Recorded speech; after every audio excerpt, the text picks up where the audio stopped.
Welcome back. With me today from United is Carl Randazzo. Good to see you again, sir. Nice to have you here. And you've brought along Steve Leonard because Steve, we're seeing right now that the boards are all working together in kind of what's called an energy task force. And you're a part of that. You used to be on the boards. Were you on United? Yes. Am I right? Yes. Yeah. And you're not on the board anymore. However, you're working closely with this task force. I'm right? an advisor Yeah. for the Energy Community Yeah. Task Force. Yeah. Great to have you both here today. So this is really what our discussion is going to be, looking at these different kinds of technologies that are out there. And we're going to bring up some slides first of solar panels, but they're different, am I right? Well, first, a little backstory. Yes. Here. Yeah. So the Energy Task Force came together as a result of the mutuals having their own individual energy committees. Right. And GRF had one at one point. And the committees worked independently. And what we found was we needed to centralize this. Right. Because the entire community has needs. And they're common needs. Right, right. So we need to assess what we have, where we're going, and how we get to the future. So the mutuals and GRF are all part of this Energy Task Force. A couple months ago, I subscribed to some industry association affiliations, and I got an email about this solar show in Anaheim at the end of September. And I looked at this and I said, we need to go. So I went to the Energy Task Force when we had a meeting, and I said, we should go. And so United sent Carl and myself to go. And I talked to Brad Hudson, and Brad said, yeah, I should send some employees. So I believe Guy West and Ernesto and someone else all went to the show from VMS, because we've hired a consultant for the community. Right. To help us with all of this. And I felt that it was a good idea to get our people on the task force as educated as they can be, so when we have conversations with the consultants, it's not teacher-student kind of thing. It's going to be more unequal. So I found this convention. It was in Anaheim. So it's 15 minutes up the road. So we went the other day, and we saw a couple of things, and we're going to talk about these. Yeah, if we could see, I think there's a picture before this of these panels.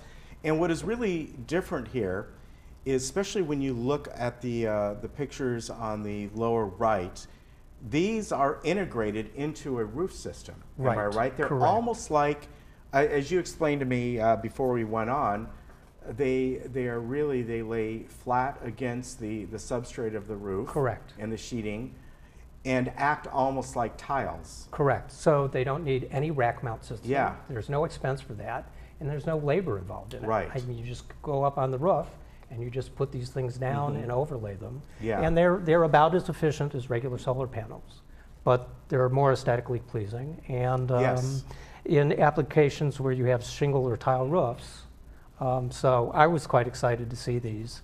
And you know what I like about these, not only the ease and that they can go in, is not so much in this community, but I know where I live, let's face it, solar panels don't look great. Right. And depending where the orientation of your house is, you may have to put them on towards the front of the roof. Right. They really don't look great. Right. And a lot of people are stopped by that. And so something like this is just could be a really great way to go. So in United and also in Third, we have a lot of buildings that have shingle roofs. Yeah. Our two-story buildings are all shingle roof, basically. So when I saw this, I went, oh, okay, this might be of some interest going forward to some of our residents. Yeah. And the thing right now is, okay, I mean, every one of the things that we saw at the show, okay, was for us to bring back the technology that is available. Right. We don't know whether or not this technology can be applicable to us because we have to do investigation, what have you. But if you don't at least look at it and see what's available, then you can bring it back and discuss it among the people in the Energy Task Force and what have you. And there was another thing that we saw, which we thought might be somewhat applicable here, but again, we don't know. We have to do some investigation. And this is what the next thing we're going to look at. And that's the next thing that we're going to be looking at, it's which is an ice battery. okay. And right now with this ice battery, I don't know if they have. Yeah, we'll bring up the next slide. The slide right now, I don't know which slide we've got. specifically indicates that during the daytime, you're going to have the highest rates, okay? So, and at night, you'll have the lowest rates. Yes. So as a result of that, this ice battery at night creates an ice, and you'll see it on the, creates an ice bath, okay? And it's connected to the air conditioning unit. So during the daytime, the ice bath will then be able to, as you can see on the thing, on the photo there, the ice bath then provides input to the air conditioning unit, and the air compressor on the air conditioning unit could then turn off for approximately 6 hours, which means during the daytime, which is the highest rates that you're paying, right, you're not running your air compressor. You're only running a small pump that pumps the ice, well, pumps the water at that point, or actually the Freon, not Freon, the 410, right, to the air conditioner, and instead of using the air conditioning compressor, you're just using this little pump to pump it over there and come back. Now, in a way, this reminds me many, many, many years ago of, there were systems like this, not swamp coolers, but people had things like this where you quite literally put ice in them and blow a fan over it, right, in its simplest form. Right. And in a way, this is what it kind of, and again, in a very simplistic Right. form, what's going on here. The unit on the left is the ice battery itself. Right. And And all why it do- is why is it called- coils. okay. It's a bunch of coils, Yeah. all interconnected, and it's a water bath. And what you do is at night, you feed electricity into it, and it becomes a solid block of ice. Mm-hmm. And then, as Carl said, during the day, you turn off your compressor at peak periods, and this little pump runs the Freon back and forth between the two units. Right. And you get your air conditioning. Mm-hmm. And we were really excited to see this because GRF has a lot of air conditioning needs Yeah. in all of the buildings. Right. So we saw this, and what the people told us was that there are grants available for this, for the cost of the install Right. to offset it. And we looked at each other and said, whoa, this is something we really have to bring to the So Energy these, Task Force. would these, in a sense, pipe in to existing AC? Yes. Or you have to have a brand new Nope. AC system? No, you can pipe it into an existing AC system, okay? And the thing right now is you'd have to get the person here from that company, this happens to be one company, there are others, Yeah. okay?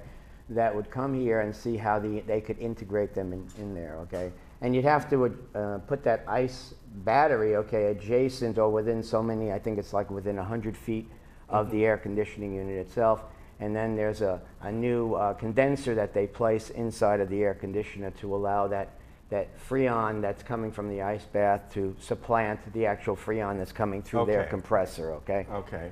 Now, you showed me, or we were talking about this earlier, this is something that could also apply to single-family homes, or is Yes. that a little bit further on? Because They- obviously the units have to be much smaller. They are Yeah. smaller, and they are available, and they'll even work with split systems. Okay. Wow. And split yeah. systems are very efficient. Yeah. So this is, I had never seen these ice batteries before. And the thing right now is, okay, because of the fact that at this particular point in time, I don't know how long it's for, okay, there's a stipend that the SCE will provide for the installation, okay, of X amount of dollars, okay, that helps Wow. in the installation cost. Plus, you get a benefit of the fact that you're now, again, you're having your air compressor turned off during the daytime, which is the highest rates, okay, and you're just using the ice bath during the daytime. And then at nighttime, you're making this ice bath into ice, okay? That's at the lower rates, okay? So it's a win-win, okay? But again, it has to be seen whether or not this can be applied here. I okay? almost see one day this company, or I know a few companies are making something similar, doing a home unit where everything is integrated into one.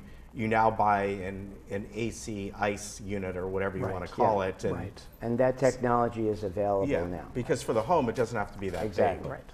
So the last thing that we saw, or the last thing we're going to talk about today that we saw, GRF doesn't have any solar generation yet. Third does, and Right. United does. But GRF hasn't integrated it, and one of the problems is where do you put it? And we've looked at parking lot solutions before, and we found this particular vendor, this company, that has a system where you build your solar panels down on the ground, Right. as you can see in this photo, and then you see a crane in the right-hand side, and it's going to lift these panels up Right. and affix them to the concrete poles. If you go to the next slide, and ultimately what happens here, you can see the unit there, and they affix them to the poles. And if you go to the last slide, what ends up happening here is that in a traditional parking lot structure, Yeah. you'll see the panels over the parking spaces, but the driveways have nothing over them. Right. So you've got panels, no panels, panels, no panels, Right. kind of a checkerboard thing. This allows you to put them over the entire parking lot. Yeah. So it cuts down the labor by 300% in the installation. So as a cost-effective basis, you see how it's starting to cover Right. everything there? And then I think there's one more panel after this, one more shot that shows, okay, so Yeah. at the top left is a traditional system, and at the bottom right, the entire parking lot is covered with these. Right. So you get more density, faster construction for less money. Yeah. So for parking lots, let's say for the clubhouses, like Clubhouse 4 or Clubhouse 2, this may make it a lot more practicable for GRF to install Yeah. solar. And going these forward. are used to some effect. I don't know whether it's the typical canopy or this other one, but the point is, I know a lot of the school districts are using this. I know the school district that my daughter goes to and my wife teaches in, Saddleback Unified. Every school eventually Right. will have this. In fact, where my daughter goes to school, because the parking lot is not that big, it's an intermediate school. High schools have bigger parking lots. Right. They are actually lining some of the ball fields Yes. on the side with Right. these. Yep. You know, they're finding another way, not where the football field is, so they don't kick them, but you know, all on the outside edge. And so there's different ways that they can be put up. Some of the other schools, they're putting them similar type things, but they're putting them on the gyms. Right. So they're finding ways. But this to is do the it. first time I've ever seen Yeah. where they can do an entire Yeah. field Right. over a parking structure rather than this checkerboard kind of And effect. that was one of the reasons why we went to this show, okay, the Energy Task Force, because of the fact that we're looking for ways of saving money for the community, Yeah. okay, and finding new technologies that may be available. We find these technologies, we then investigate whether or not they can be applicable to us, okay. If we determine they're applicable to us, then we may be able to implement them and then possibly save money.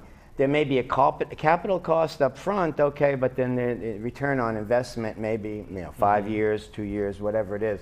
So, and nothing here is set in stone, but we are definitely looking to save money for this community. Yeah, there's That's different what it ways and that's what you're talking about. Exactly. There are different ways to accomplish something. You just got to figure out what works best. It's the 21st century. is. 21st century. And you know, the thing is, it changes every day, what's available. Exactly, and that's the reason why we went to the show too, Yeah. because I wasn't aware of some of the things. I mean, Steve here was instrumental in getting all of the solar stuff, him and a number of other people within the community, okay, so he knew a lot more about solar. I'm used to seeing, I was an engineer in the fossil fuel and nuclear world, okay. Solar was something new to me, but this, was an eye-opener for me being at the show and seeing all the technologies that are available today. We Yeah. saw every exhibit in the convention hall. We walked for 5.5 hours. Do they have the little light bulb, with the little black and white thing? Remember those? Do you know what I'm talking about? The solar power. The low solar thing power that I had as a kid. It Yeah, looked like a exactly. light bulb, and it was black and white on either side. And you so, shine light you on shine it, a and light it on would it. Yeah. go, and the light bulb would light No, up. they didn't Yeah. have that. Yeah, I think but you know what? The technology, the basics of it have been around Exactly. for Exactly. decades. Yeah. It really has. Right. Very good. Thank you very much. Good to Thank see you. stuff. Thank you for the time. Thank you, Carl. Thank you. Good to see you. Thank you. You take care. We'll be right back.